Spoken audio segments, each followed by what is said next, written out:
একজন ছাত্রকে পরীক্ষায় যদি সফল হতে হয় তাহলে তাকে প্রতিদিন অন্তত 10 ঘন্টা করে পড়াশোনা করা উচিত।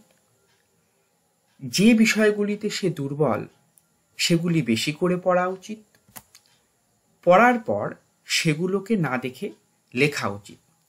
এই যে কথাগুলো বলা হলো, প্রত্যেকটা লাইনের শেষে, প্রত্যেকটা বাক্যের শেষে উচিত শব্দটা জোড়া আছে।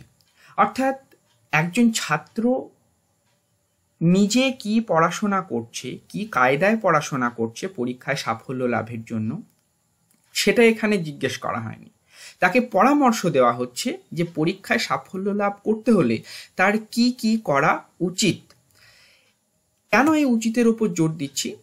তার কারণ আজকের আলোচনার বিষয় হচ্ছে রাষ্ট্রবিজ্ঞানের আলোচনায় নীতিমানবাচক দৃষ্টিভঙ্গি।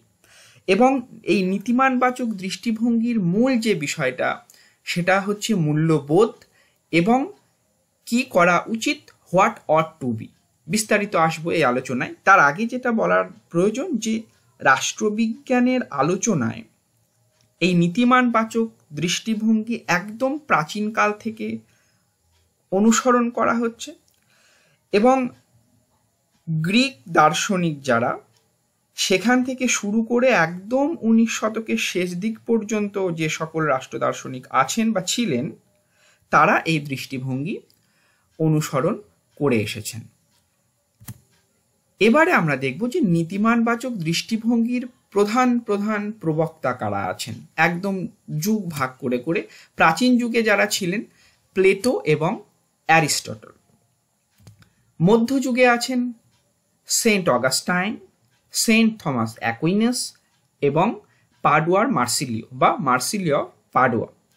আধুনিক যুগে যারা আছেন Machiavelli, Hobbes, John Locke, Rousseau, Montesquieu, Kant, Fichte, Hegel, Green, Bradley, Bosanquet প্রমুখ দার্শনিকেরা।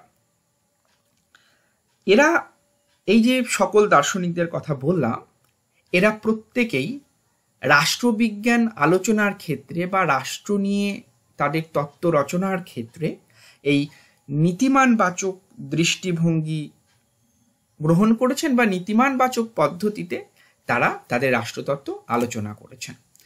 আচ্ছা, এই যে দার্শনিকরা যাদের আমরা দেখলাম, এরা সকলেই রাজনীতির আলোচনাকে সামাজিক আদর্শ বা মূল্যবোধের ওপর প্রতিষ্ঠা করতে চেয়েছেন।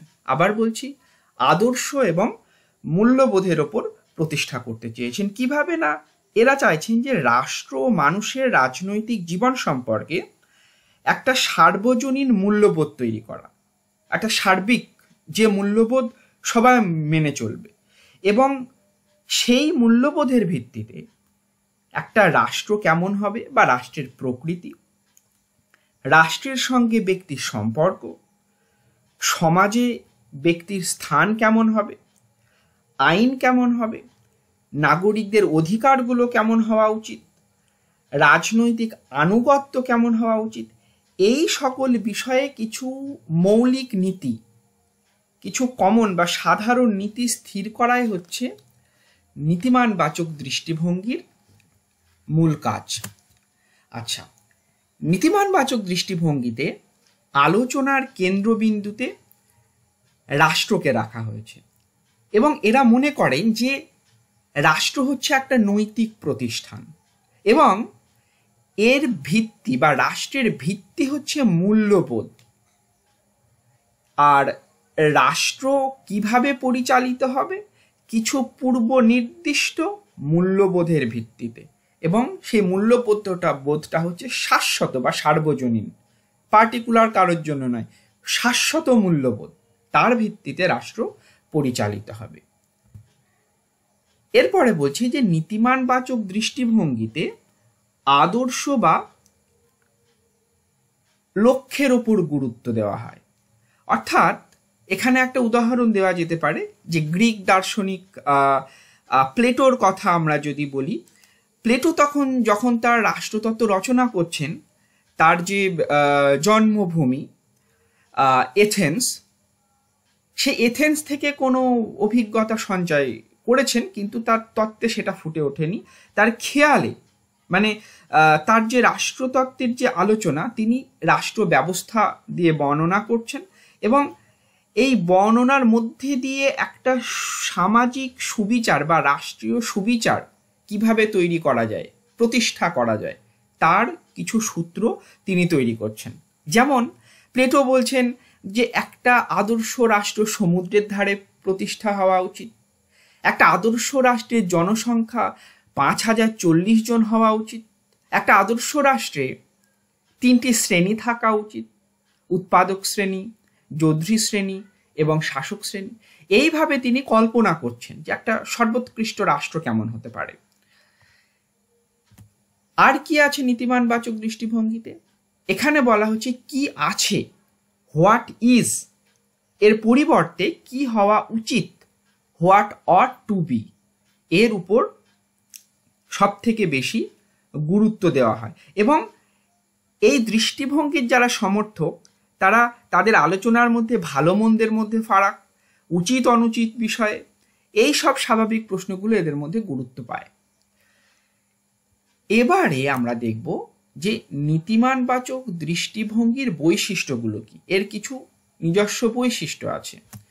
প্রথম বৈশিষ্ট্য, যেটা আলোচনায় বেশ কয়েকবার আসলো, যেখানে বাস্তব ঘটনার পরিবর্তে আদর্শ এবং লক্ষ্যের ওপর গুরুত্ব দেওয়া হয়, অর্থাৎ রাষ্ট্রের কিছু আদর্শ স্থির করে দেওয়া হয় বা লক্ষ্য স্থির করে দেওয়ার চেষ্টা করা হয় এই দার্শনিকদের দ্বারা, নীতিমানবাচক দৃষ্টিভঙ্গির দার্শনিকদের দ্বারা, এবং সেই লক্ষ্যের ওপর ভিত্তি করে তারা তাদের রাষ্ট্রতত্ত্ব বা তৈরি করেন আর কি, এবং রাষ্ট্র কিভাবে চলবে সেই বিষয়ে চিন্তা ভাবনা করে। এদের মত অনুযায়ী রাষ্ট্রবিজ্ঞান চর্চার মূল লক্ষ্য হবে সমাজ, রাষ্ট্র, রাজনীতি প্রভৃতি ব্যাপারে একটা সর্বজনীন আদর্শ বা মূল্যবোধ ঠিক করা।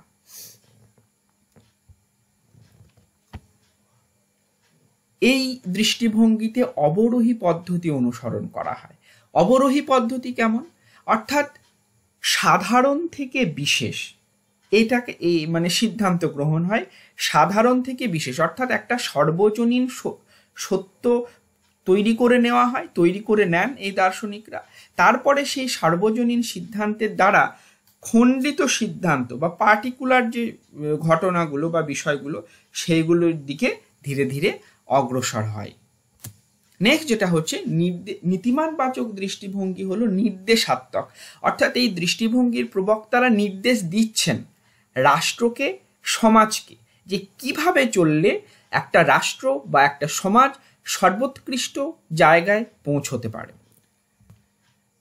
নেক্সট যেটা বলছে নীতিমানবাচক দৃষ্টিভঙ্গির বর্ণনামূলক, অর্থাৎ এখানে ঘটনার ঘন ঘটা বা বর্ণনা করে করে একটা বিষয়কে ব্যাখ্যা করা হয়। এবং এই দৃষ্টিভঙ্গি হলো সমালোচনাধর্মী, অর্থাৎ একটা রাষ্ট্র ব্যবস্থা বা একটা সমাজ ব্যবস্থা যেমন চলছে সেটার সমালোচনার মধ্যে দিয়ে যেমনভাবে চলা উচিত সেইটাকে এরা দেখানোর চেষ্টা করে থাকেন। আর এখানে যে মূল বিষয়গুলো এখানে আলাদা আলাদাভাবে তুলে ধরা হয়েছে, যে এই দৃষ্টিভঙ্গির তাত্ত্বিকরা অন্যায়ের পরিবর্তে ন্যায় নিয়ে কথা বলেন, মন্দের পরিবর্তে ভালো নিয়ে কথা বলেন, অনুচিতের পরিবর্তে উচিত নিয়ে কথা বলেন, এবং এই সব বিষয়গুলোর উপরে তারা অধিক গুরুত্ব দিয়ে থাকেন। অর্থাৎ সার্বিকভাবে নীতিমানবাচক দৃষ্টিভঙ্গি বলতে যেটা বোঝায়, এটা অন্যতম প্রাচীন একটা দৃষ্টিভঙ্গি। এখানে মূল্যবোধের ওপর সব থেকে বেশি গুরুত্ব দেওয়া হচ্ছে, এবং কি হওয়া উচিত, হোয়াট অট টু বি, এর ওপর সব থেকে গুরুত্ব দেওয়া হচ্ছে। এই হলো নীতিমানবাচক দৃষ্টি সম্পর্কে একটা সার্বিক ধারণা। সকলকে ধন্যবাদ।